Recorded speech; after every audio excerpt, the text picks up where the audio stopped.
Hi guys, welcome back to the channel.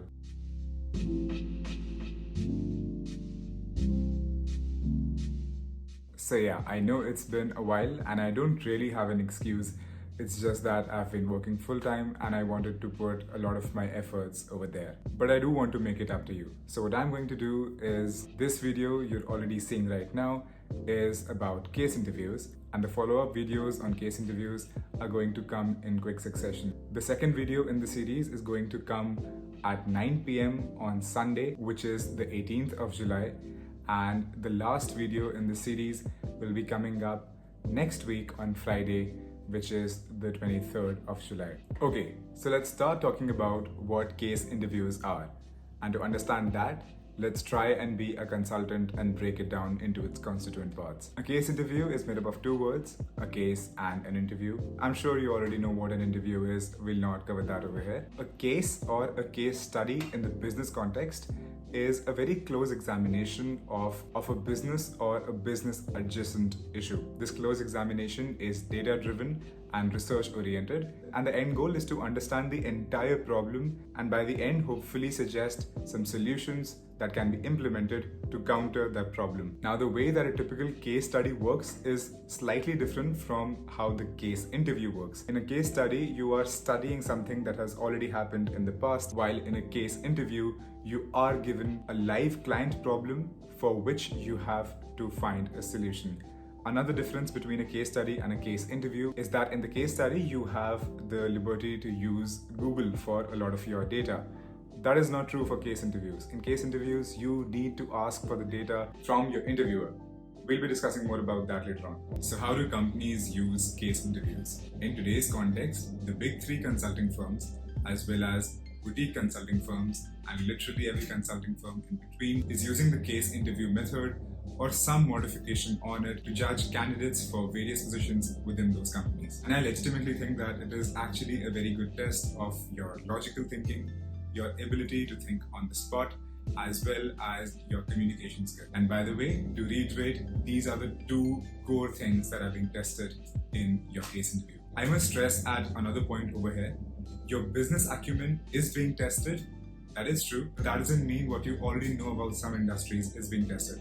If you can give some of those insights in a case interview, that is a brownie point, but it is not the be-all, end-all. So yeah, the three principles are logical thinking, communication, and then at a lower level, your business acumen. Okay, so let's talk about the types of case interviews that you might come across. So if you are interviewing for a consulting firm, you are more than likely to come across either of these cases. It can be a profitability case, a market entry case, a mergers and acquisition case, or this fourth category that I'll call an unconventional case, which basically covers everything else. If you're applying for a product analyst or product manager role, you might also come across a product-based case. And I think this is really important to understand.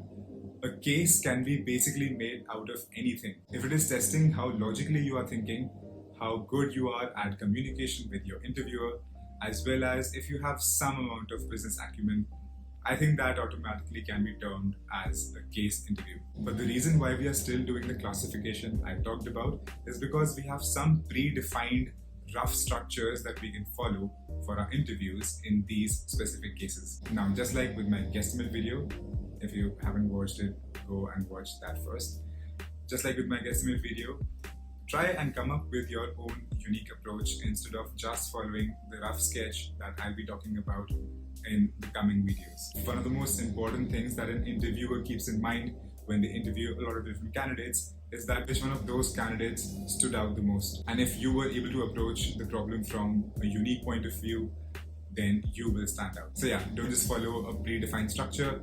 Take that structure, make it your own, and come up with a unique approach. Okay, with that said, let's move on to the structure of a typical case interview. So a typical case interview can be broken down into three different parts: everything before the case, everything within the case, and everything after the case. Okay, so let's cover everything before the case. These are the starting formalities or like the pleasantries that you're going to get into before your case interview actually kicks off. Over here, you can expect questions like, tell me something about yourself, what are your hobbies, what do you think about the role that you're applying for, why do you want to apply for this company, so on and so forth. The idea is to try and get to know you better as a person before the case interview kicks off.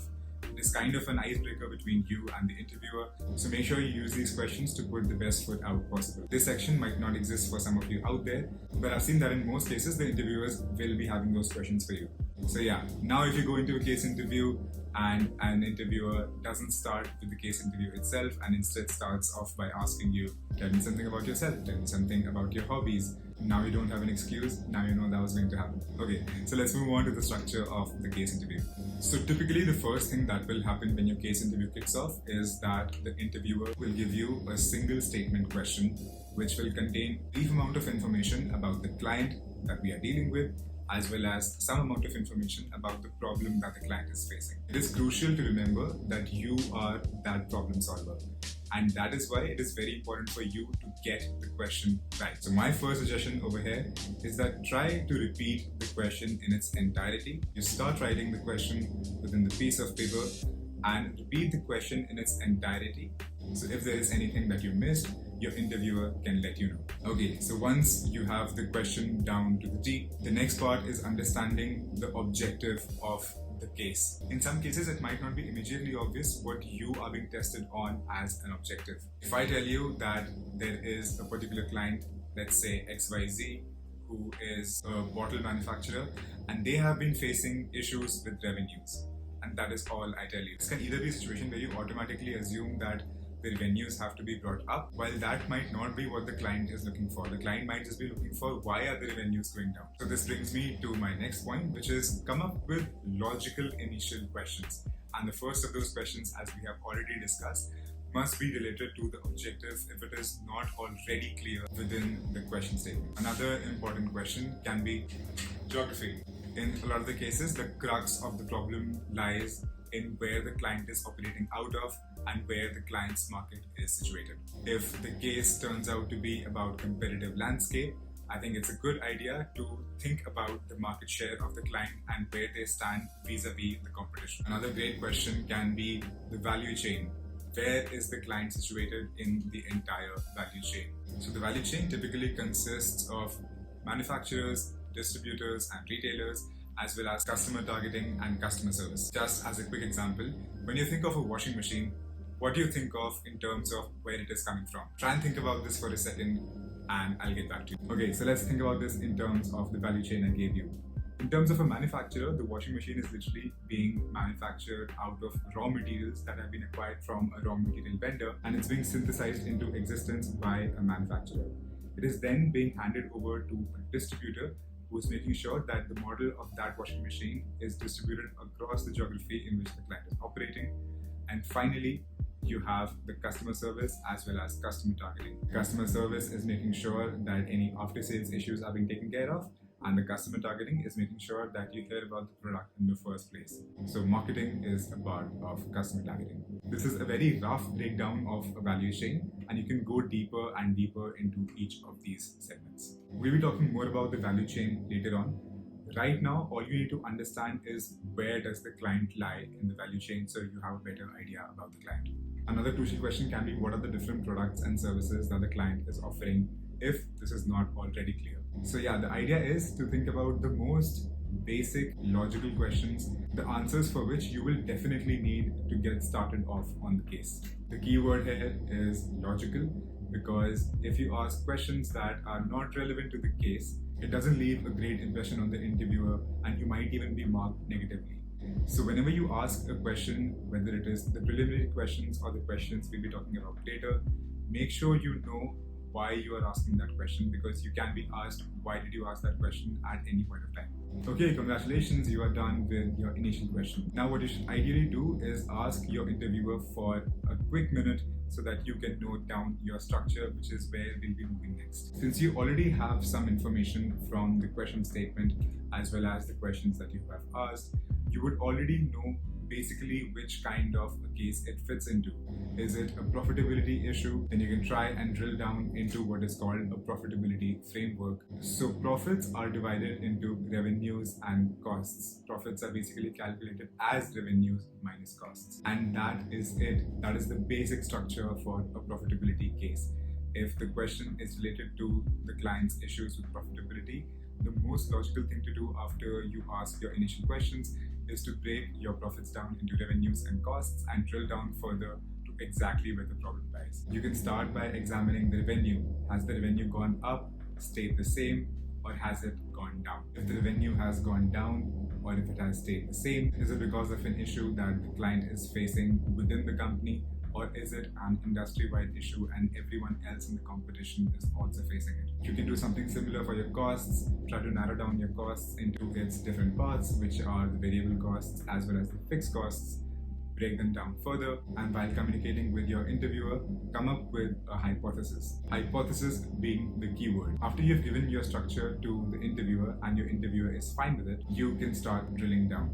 At every point when you drill down, make sure you always have some sort of a hypothesis to give to your interviewer. This will make sure that your interviewer stays in loop, as well as it will ensure that your interviewer knows that you are on the correct path. In most cases, the interviewer will be helpful and they'll let you know if you are going on the wrong path by giving you a subtle push in the other direction. So keep being connected with the interviewer, keep giving them your hypotheses, and keep being pushed in the correct direction. Another thing that you can do over here is you can try to make comparisons with two different things.